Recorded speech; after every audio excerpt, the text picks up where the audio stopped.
Hola, ¿qué tal, aragonenses? Aquí estamos en esta emisión de Comunicación en las Letras, que estoy pensando en rebautizarlo Comunicación entre Letras, pero bueno, una variante mínima. La cuestión está que ahondamos en el proceso comunicativo dentro de las letras.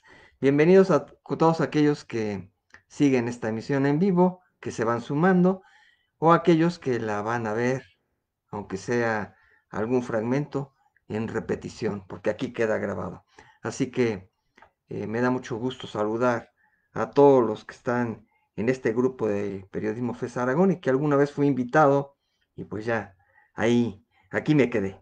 Bueno, y ahora estoy con este intento, esta aportación que trato de hacer con todos ustedes acerca de lo que puede haber en un libro, en una novela, en un cuento, sobre la comunicación, sobre los eh, fragmentos, características, elementos, detalles de la comunicación que se pueden hallar fácilmente en un momento dado en un libro. Así que aquí andamos con mucho gusto. Estamos por aquí. Bien, bueno, pues hoy la lectura que les traigo es Pedro y el Capitán de Mario Benedetti. Seguramente muchos de ustedes ya la conocen. Es además un autor muy seguido por la juventud, por mi juventud y también creo que por la de ustedes. Mario Benedetti, un uruguayo que ha escrito novela, cuento, ensayo, novela, teatro. A mí me gustan mucho sus cuentos, me gustan sus novelas también. Y de teatro, pues seguramente tiene algo más, pero esta es la más característica, la más famosa, que es Pedro y el Capitán, y que algunas veces se ha puesto en cartelera teatral, sobre todo en circuitos también así, tipo independiente, estudiantil. Así que si ustedes ven anunciado Pedro y el Capitán, corran a verla. Es una obra que pues nada más utiliza dos personajes, dos elementos, dos actores en un momento dado. Incluso podría ser con uno, ahora que se acostumbra mucho haciendo el doble personaje, ¿no? Incluso a ver si yo alguna vez me atrevo a hacer algo así con esta obra que me ha encantado. Muy bien. Bueno, pues yo traigo aquí los ejemplos marcados muy claramente de esta obra de Pedro el Capitán, en el cual eh, la trama fundamental en la que Benedetti desarrolla es el hecho de un especie de guerrillero, alguien que está en la resistencia uruguaya, que tienen grupos, pues, de combatientes incluso de ideas. Aquí no habla tanto de que haya armas ni nada por el estilo, pero independientemente de que haya armas o no, son grupos contestatarios que se daban mucho en Sudamérica en algún momento dado, en las luchas que se dieron en Chile, Argentina y Uruguay. Aquí está ubicado en el caso de Uruguay. Y entonces el arresto de uno de los personajes que andaban detrás de él, y entonces toda esa parte oscura, tremenda de la tortura que se acostumbra, pero supuestamente ahora veladamente, porque está prohibido por derechos humanos, etcétera, pero que se sigue dando de alguna manera. Y en aquel tiempo, pues tenía un furor increíble, ¿no? Era muy clásico que los militares torturaran directamente a sus presos.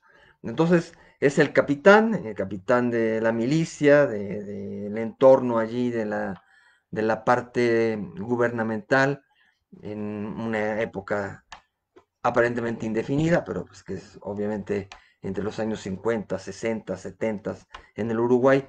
Y en la otra parte, que es el encarcelado, que es el rebelde, el que tiene ideales de justicia y que lucha por ellas por la vía pues de la rebelión.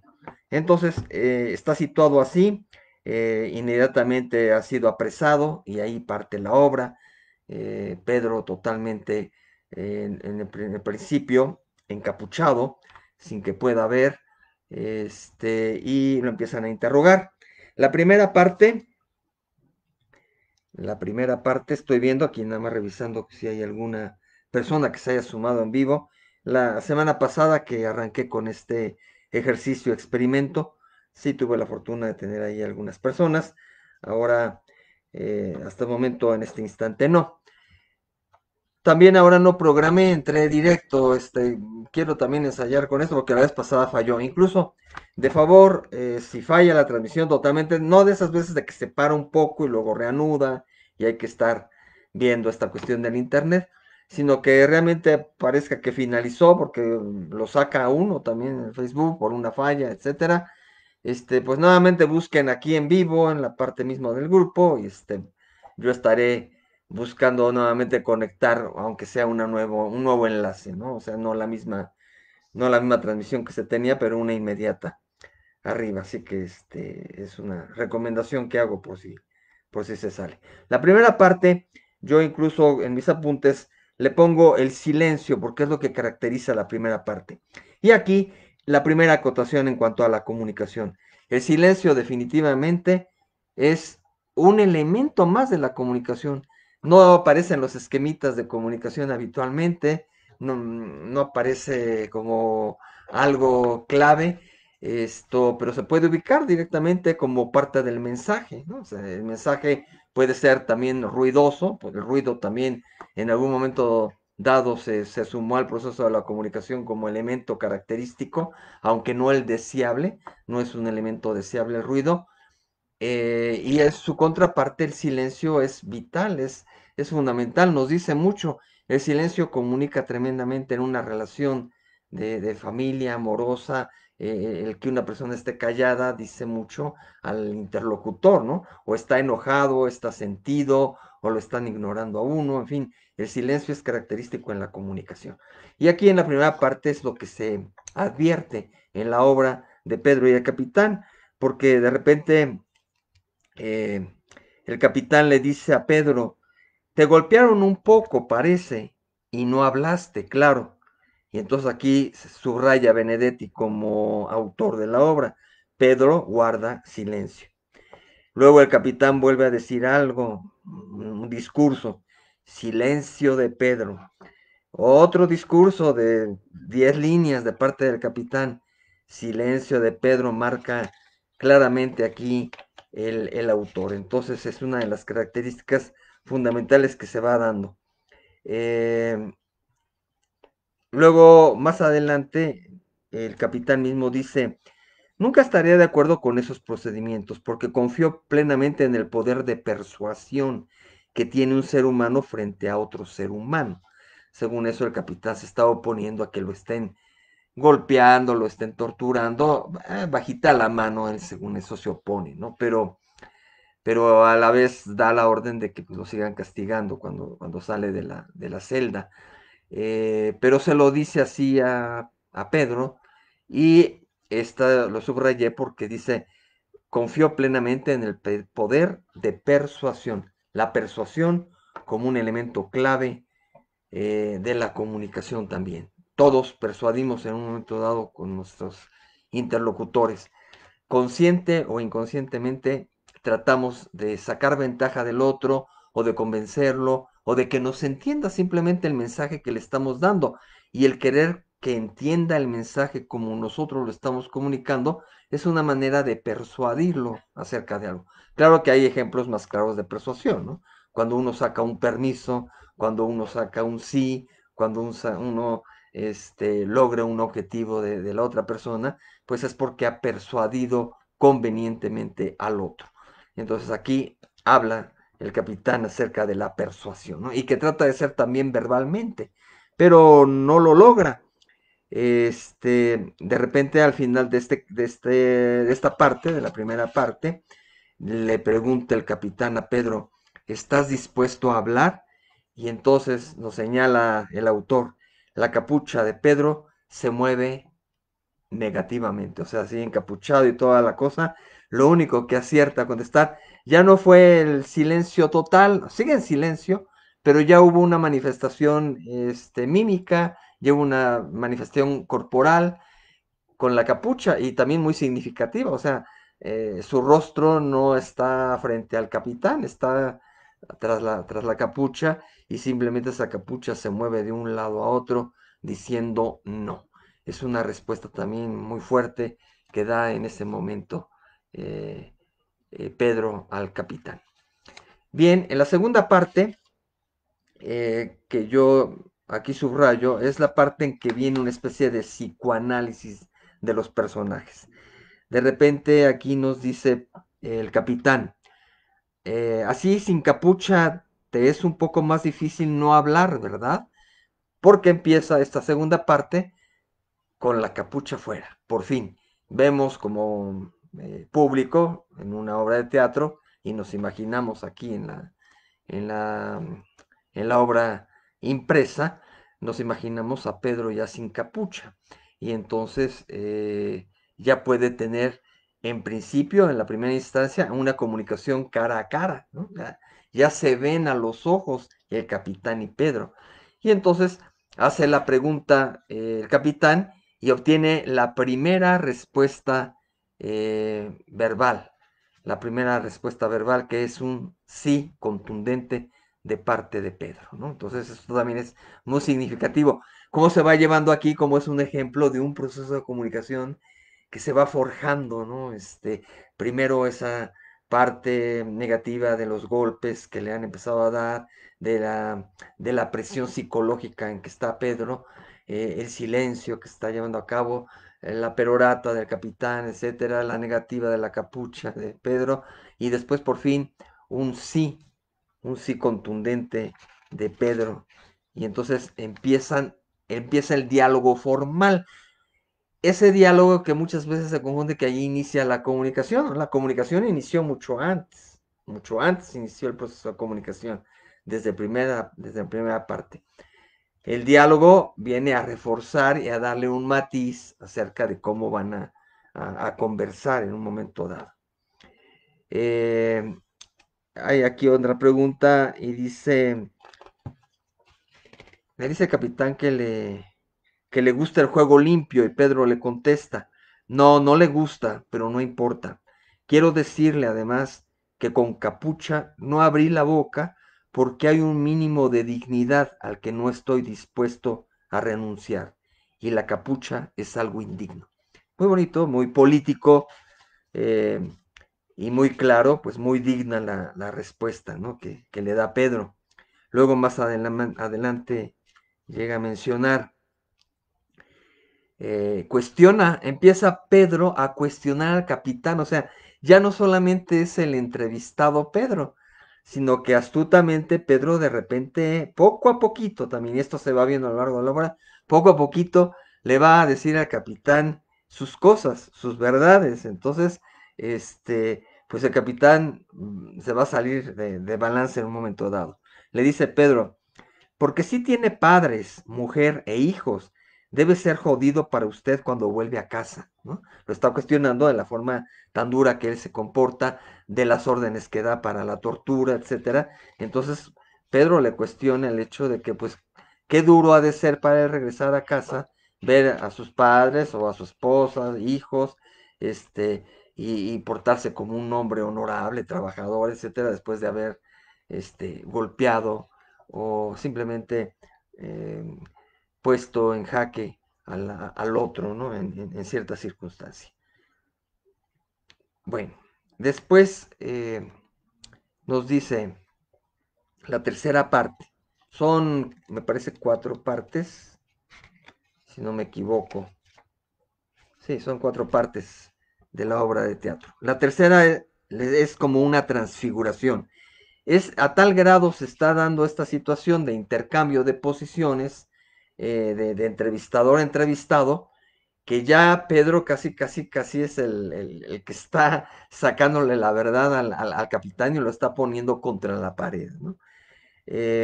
Dice, el mismo escenario, el capitán está en el sillón, meciéndose como ensimismado, ha perdido la compostura y el atildamiento de las escenas anteriores.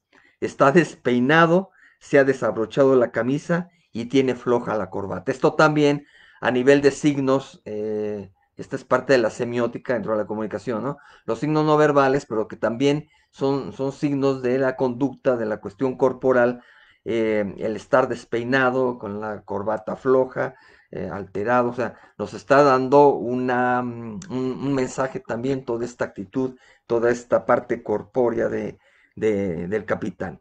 Entonces, estos se pueden llamar como códigos presenciales que se están dando aquí en esta parte de la obra.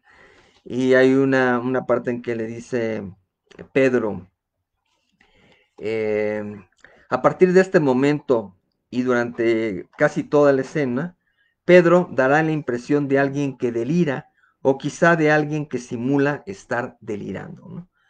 Eh, y luego más adelantito, perdón, es que estoy, a lo mejor quiero dejar ciertas marcas. Más adelante nos dice el capitán, después de una pausa larga, ¿por qué será que me caes bien a pesar de las sandeces que decís? Empieza a haber también auténticamente una especie de simpatía, de empatía, de menos, entre el capitán y Pedro. Sobre todo, el capitán empieza a tener ese sentimiento con Pedro. Pedro no, Pedro se mantiene, de alguna manera ha entrado en esa franqueza, es más auténtico. Y el capitán, bueno, pues esa dureza que tenía se va aflojando de alguna manera. Y llega a decirle que simpatiza hasta cierto punto con él, ¿no? Eh, y luego dice, ahora porque así de repente dejé de tutearlo. Y por primera vez Pedro sonríe, también una manifestación ahí de comunicación muy especial. Y le dice al capitán, no, no se ría. Sentí de pronto que debía tratarlo de usted. Nunca me había pasado eso. Se confiesa el capitán y le empieza a hablar de usted, ¿no? O sea, aquí es el colmo de la genialidad de Benedetti, hablarle de usted al preso cuando le estaba hablando de tú, cuando lo estaba tratando como cualquier persona, con mucha confianza, y de repente le empieza a tener un respeto. Hablarle de usted es tenerle respeto a su condenado allí, al que está del otro lado, ¿no? E incluso Pedro se la cambia y le dice, ¿y qué tal? Yo le voy a entonces empezar a hablar de tú, ¿no? Yo le hablo de tú. Esto me parece así muy, muy, muy significativo de parte del autor. La cuarta parte es la derrota aparentemente de ambos, física, vivencial, de parte de Pedro, pero es la derrota de lo que buscaba la confesión, el capitán, y la derrota moral del propio capitán, ¿no? Pedro le pregunta, ¿vos nunca hablas a solas? Y dice el capitán, puede ser, alguna vez. Y Pedro dice, yo sí hablo a solas. Es un planteamiento ahí, hablar a solas, que también tiene una connotación de la comunicación muy significativa, ¿no? Una comunicación intrapersonal peculiar que se va dando tremendamente. Hay un juego aquí en esta parte en la cual cada quien incluso empieza a manifestar o a platicar de su pareja. Pedro habla de su novia, habla con tristeza, habla de la preocupación que va a tener por su desenlace de él, y de repente el capitán también se confía y empieza a hablar también de su relación y se franquea en ese sentido. Pero aquí además de que lo hablan, no es tanto para el otro, sino como para sacar de sí mismo lo que traen dentro, muy, muy, muy metido, mucho en el sentimiento. Entonces, a pesar de que es una comunicación interpersonal entre ellos, toma más la característica de intrapersonal porque están sacando, incluso nos señala el autor como que en algún momento ellos no ponen tanta atención en lo que está diciendo el otro, sino que está preparando el monólogo, el siguiente monólogo cada quien, ¿no? Y esto es muy parecido a una película que hay de Guten Tag, que se la recomiendo mucho, en una parte en que un personaje, una señora que invita a cenar a un joven, le empieza a contar cosas, pero en alemán. Y el otro muchacho pues, sabe algunas palabritas que por ahí ha pescado, pero no sabe alemán. Y ella no sabe español. Está merendando, puede hacer eso, pero cuando empiezan a dialogar, aparentemente, cada quien empieza a sacar lo suyo. Ella saca mucho, mucho, mucho en alemán y el chavo también se suelta con español. Es parecido a esto porque realmente ellos no se entienden, no comprenden lo que dijeron, pero fue muy similar porque estaban sacando algo de su vivencia y eso fue importante para ellos, ¿no? E incluso en esa escena tranquilos, después de ese momento en que cada uno acaba de hablar, retoman ya más la comunicación visual, el pasarse algo de la merienda, el sonreírse, etcétera, el empatar totalmente su comunicación después de haberse ido cada uno con su monólogo interior, que lo exteriorizaron, pero que era más lo interno, ¿no? Entonces se da aquí también en Pedro y el Capitán. Por eso saco a colación ese ejemplo. Vean la Guten Tag, es una película, una coproducción México-germana, me parece. Sí hubo una colaboración ahí de Alemania, pero está muy bien hecha y se puede conseguir por ahí, en el YouTube seguramente. En esta parte también dice Pedro, sé que tenés, solo que tu alias no es un nombre sino un grado. Tu alias es el grado de capitán y vos sos coronel. Sos coronel capitán, así que una de dos, o nos tratamos de Rómulo a capitán o nos tratamos de coronel a Pedro. ¿Qué te parece, capitán?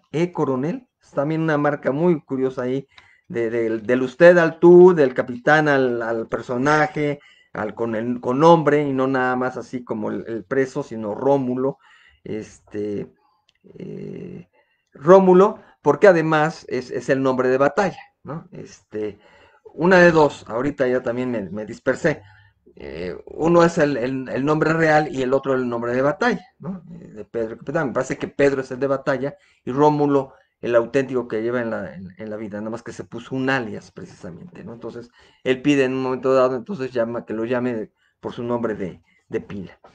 En el momento ya casi hacia el final, el capitán nos señala aquí, el autor, dice, llorando histérico, este, y se refieren ahí al diálogo que están hablando de sus mujeres precisamente, ¿no? En otra partecita el capitán dice, si usted muere sin nombrar un solo dato, porque están tratando de sacar un dato, un nombre de sus compañeros que delate a los demás, ¿no? Si usted muere sin nombrar un solo dato, para mí es la derrota total, la vergüenza total, es lo que dice el capitán. Y sí, eso es lo que se da, porque Pedro jamás va a dar un solo dato, no va a decir nada, no va a confesar, y es la derrota moral del capitán. Y claro, la de Pedro quizás sea una derrota fatal, pero es a lo que se exponía a la hora de su lucha guerrillera.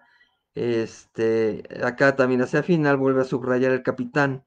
Aquí no le estoy pidiendo una información para salvar al régimen, sino un dato para salvarme yo, ¿no? O sea, ya casi no importa el gobierno, no importa lo que aporte con su información para el régimen, ¿no? Por el estilo, sino que él ya se sintió impotente de no poder sacarle la verdad al que está ahí enclaustrado, el que está preso. Entonces le pide, hágalo por mí, ¿no? Sálveme a mí. Pero no lo salva Pedro, obviamente.